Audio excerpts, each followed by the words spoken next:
Hello everyone, hope you're doing well. Today in War Thunder it's time to have a look at a new vehicle. This is the Focke-Wulf 190C, and yes, it isn't in the update's 1.85 notes, and where you can find it is in the dynamic campaigns. If you take the 1943 aircraft for the Battle of Stalingrad campaign, play as the Germans, you will end up finding yourself what is called a Focke-Wulf 190C. Now, in a video a few days ago, we had a look at some of the dev server files and some of the pictures of this Focke-Wulf 190C, and it is believed that this is going to be one of the event vehicles for the festive events that is going to be coming around Christmas. Now, remember, this has not been confirmed, nor has it been denied, but generally the Christmas events start around the 22nd, 23rd or 24th of December, so we should have confirmation soon whether this or the T-30 is one of the festive event vehicles. And if it isn't, then the nice thing to be would be that this could come in a later update, who knows. But the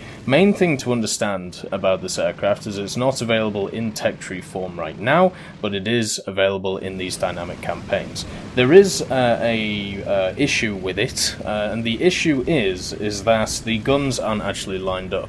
What you'll find is if you fire the MGs independent from the cannons, it will actually fire the two right-hand side guns, the one on the wing and the one on the center right part above the engine. And then if you fire the cannons, it will fire the one on the left wing and the one on the center left area above the engine. Now, if you then look at the X-ray, what you will find is that the cannons are actually in the wings, and then the machine guns are in the above the engine. So that needs to be fixed, but that is a little issue. You know, it's not a big one. Everything else seems to be functioning pretty well on the plane, but at least for now. The roll rate is insanely high, but then again, it's a Focke-Wulf, so I kind of expect this. And what we're going to do in this video is we're going to actually go through the history of it, because the Focke-Wulf 190C isn't really something you hear of. Same with the Focke-Wulf 190B. And the reason for this is because, well, basically there were just a bunch of prototypes trying out new ideas, and those new ideas, the ones that actually worked, they took over to the Ds, and then they became like the D9 and the D12 and stuff like that we have in game. So the one thing to understand is, even though this thing is called the Focke-Wulf 190C, its actual name is actually the Focke-Wulf 190 V18, and this was the first genuine C-series prototype which was actually built. So this was a prototype aircraft, and it was built, it was tested, and therefore, you know, it should be, in my opinion, in-game. But what we're going to do is we're going to read from William Green's Warplanes of the Third Reich, where he has a lovely section about the Focke-Wulf 190B and also C-series. So let's get started. By the beginning of 1942, the Focke-Wulf 190A was established in production and service, and most of the more serious shortcomings that had revealed themselves during the fighters' gestation had been ironed out. A solution still had to be found, however, for the inadequacy of the altitude performance, and the first attempt to solve this problem was presented by the Focke-Wulf 190 V13, a modification of the 29th Focke-Wulf 190A-0 airframe. The Focke-Wulf 190 V13 was fitted with a nitrous oxide injection or GM1 system for use above the rated altitude of the engine. The nitrous oxide, which was retained under pressure in liquid form in a tank in the cockpit, provided additional oxygen for the engine, also acting as an anti-detonant. The flight testing of the Focke-Wulf 190 V13 proved disappointing. Effective combat altitude was boosted to some 26,000 feet, but insufficient nitrous oxide could be carried to increase power for more than brief periods. Difficulties were experienced in lagging the pipelines, and the weight of the system, with its compressed air cylinders and heavily lagged GM1 tank, was almost as much as the total gun armament on the standard fighter. However, the Focke-Wulf team had never considered the use of GM1 boost in conjunction with the BMW 801 radial air-cooled engine as anything more than a possible temporary expedient, and design work was already well advanced on 3 developments of the basic design aimed at fulfilling a technician-amped demand for what was simply referred to as Hochleistungsjäger, and I'm sure I've completely butchered that, I apologize. High-performance fighter. The Focke-Wulf was convinced that the desired performance could not be achieved with the BMW 801, and that this should be replaced by a liquid-cooled power plant. Dippling tank favored the DB603, but this engine was viewed with disfavor by the RLM, having been developed by Daimler-Benz without official sanction. And Tank was informed that the improved performance now being sought should be achieved with developments of the existing BMW 801 air-cooled radial or the UMO 213 liquid-cooled V engine that had just entered series production. Primarily as a concession to Tank, the Technisch-Amt agreed to some design development of the DB603 engine, Focke-Wulf 190, being undertaken, but it was made abundantly clear that such would be considered as a backup program with little likelihood of a series production order, as the production future of the DB603 engine itself was still uncertain. So you can see there's a little bit of politics at play here, where basically, Daimler-Benz made an engine that was not officially sanctioned, therefore the people who officially sanctioned stuff didn't want to use it, even though it was the best engine at the time.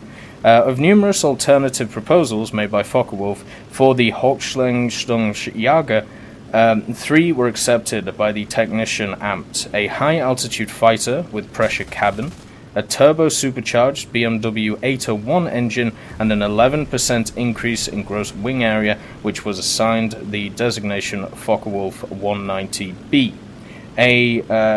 A similar high-altitude fighter, powered by a DB603 engine, and designated the FW190C, so that is the one that we are getting into game, a high-altitude version of the Focke-Wulf. And a medium-altitude fighter essentially similar to the FW190A, but having a UMO 213A engine as the FW190D. The last mentioned proposal had aroused the greatest interest in the RLM, as in view of the engine development situation and its close affinity with the existing airframe, it offered the most immediate prospect of a fighter of superior performance without attendant disruption of existing assembly lines. Nevertheless, work on all 3 subseries proceeded in parallel, a number of pre-production FW190A-0 airframes being assigned to the program, together with 10 of 15 additional airframes, the Werk Nummern 0064 to 0060, that had been laid down specifically for test and development purposes. So the first of the B-series prototypes, it was called the FW190 V13. It had already been utilized for high-altitude trials, but has no immediate possibility existed of BMW bringing its turbo supercharger to flight test status. The BMW 801C1 engine with its GM1 system was removed and replaced with a DB603A-0 with annular radiator. The V13 thus becoming virtually a C-series prototype, though lacking exhaust-driven turbo supercharger and pressure cabin. The liquid-cooled engine increased overall length by 2 foot 2.5 inches, and the liquid-cooled engine increased overall length by 2 foot 2.5 inch to 31 foot 1 inch. So that's basically how long, the plane was. But the airframe remained essentially unchanged, and rearrangement of internal equipment restored the CG position, and the Daimler-Benz engine being some 300 pounds lighter than the BMW 801 that it replaced. So the second B-series prototype, which was the FW190 V16, embodied similar changes to those applied to the V13, and neither aircraft featured cabin pressurization pressurization or turbo supercharger, the intention being to incorporate these at a later stage in the program. These were followed by the first genuine C-Series prototype, which was the FW190 V18, so this is the one I personally believe that we are seeing here. And this also initially lacked pressure cabin and turbo supercharger, and the high-altitude trials, which had been initiated at Bremen with the V13 in April 1942, were transferred to Langenhagen, where they were continued with the V16 and the V18. Initially, all three prototypes were powered by the DB603A, which is the one that we have in-game, I believe. I mean, I'm obviously guessing, but it seems like it. It has the same shape as the other DB603As that we have in the game. And then the 12-cylinder inverted V engine, rated at 1750 horsepower for takeoff, 1850 horsepower at 6900 feet, and 1625 horsepower at 18,700 feet. But the V16 was transferred to the Daimler-Benz Erprobungsstelle at Echterdingen for engine and supercharger development tasks on August 2nd, 1942. Prior to delivery to Echterdingen, the Focke-Wulf 190 V16 had the ventral oil cooler intake suppressed, and the oil cooler element being incorporated in the circular frontal radiator, and immediately on arrival the DB603A engine was removed and replaced with a pre-series DB603E. The DB603E V83 and increased diameter supercharger. The aircraft was tested with both MW50 and GM1 injection. Using the former, the sea level maximum output of the engine was raised from 1800 to 2250 horsepower and from 1630 to 1900 horsepower at 18,000 feet, while the latter, which could be injected at the normal rate of 7.8 pounds per minute, or the emergency rate, of 15.6 pounds per minute, which is insane, provided a boosted output of 1500 horsepower at 28,000 feet at the normal injection rate and 1490 horsepower at 32,500 feet at the emergency injection rate. So it was flown by the Flugkapitän Ellen Ryder. The Focke-Wulf 190 V16 attained 450 miles per hour at 22,966 feet during early trials at Echterdingen, and using the MW50 injection, an initial climb rate of 4,330 feet per minute was clocked. On October the 10th, 1942, Ellen Ryder attained an altitude of 36,090 feet, and 18 days later reached 39,370 feet. Such altitudes were soon being logged as a matter of course, and flights at extreme altitudes of as long as 1.5 hours duration were made, despite the tremendous physical strain on the pilot. However, by this time, the Technische Amt was demanding operational altitudes of the order of 46,000 foot. So just understand that these aircraft had smashed, what they needed before, but now the Technische Amt wanted more, they wanted these to be even better or even higher, which is kind of crazy. And it was obvious that such could not be attained without the application of exhaust-driven turbo superchargers and also pressure cabins. So both the Deutsche Versuchsanstalt for Luftfahrt, the DVL, and Hirth Motoren were developing exhaust-driven turbo superchargers for use by the Focke-Wulf 190C and other high-altitude aircraft, and although constant teething troubles had delayed their availability, the DVL developed TK-11, the turbo compressor 11, intended for altitudes of the order of 36,000 foot, became available for installation in late 1942. And was first fitted to the original C-Series prototype and thus became the FW190 V18 U1. The TK11 turbo supercharger was mounted ventrally, and the DB603G engine with the increased speed supercharger and increased compression ratio was fitted.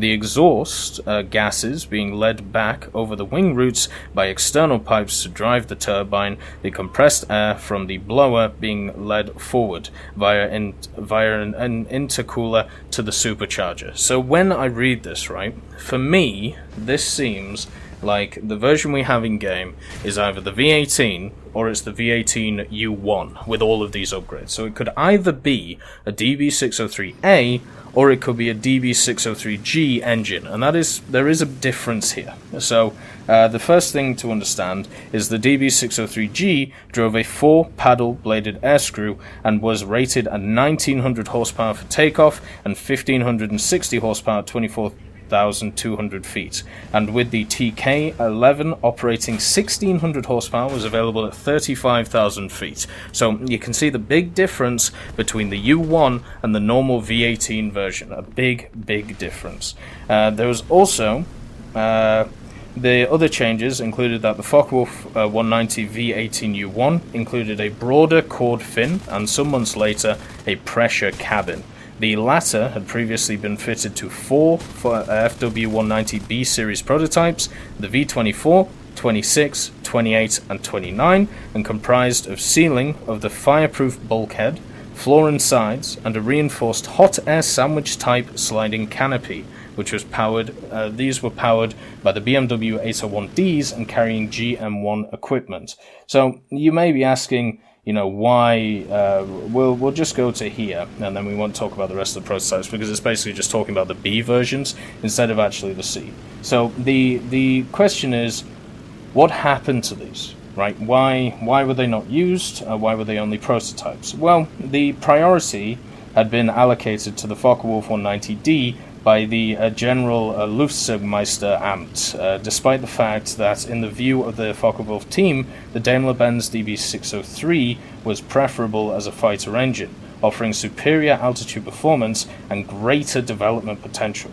Availability was the criterion, and however, the deliveries of the UMO 213 were expected earlier than those of the Daimler-Benz. So you can see that the reason why the C versions were actually overtaken by the Doras, which is, the ones that everybody remembers, is because of the availability of the engines. So it's kind of a hard card, for the C versions. We're going to get one in game here, but the main issue of it was the fact that they just couldn't get a readily supply of the engines compared to those of the UMO 213. So it technically, if you take what the Focke-Wulf guys say, the development it could have been a lot better with the C, and also they believed more in the C when we're talking about the designers here, so it could have been a lot better. But the problem is overall is that obviously didn't happen. They were kind of overruled.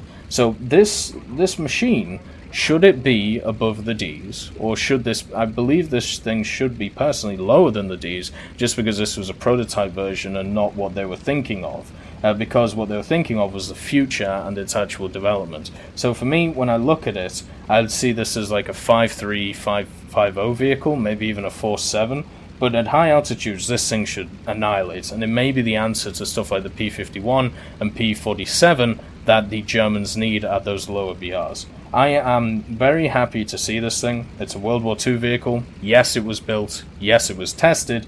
And therefore, yes, it should be in the game. So I'm very happy to see it. Anyway, if you want to really learn anything about German aircraft, I do really recommend Warplanes of the Third Reich by William Green. It's a very expensive book, but it is definitely worth it if you have some spare money lying about. Anyway, I hope you have enjoyed this video, showing you the Focke-Wulf that I'm sure we'll learn more over the next few days about. And, well, I hope you're enjoying Update 1.85, and have a wonderful day.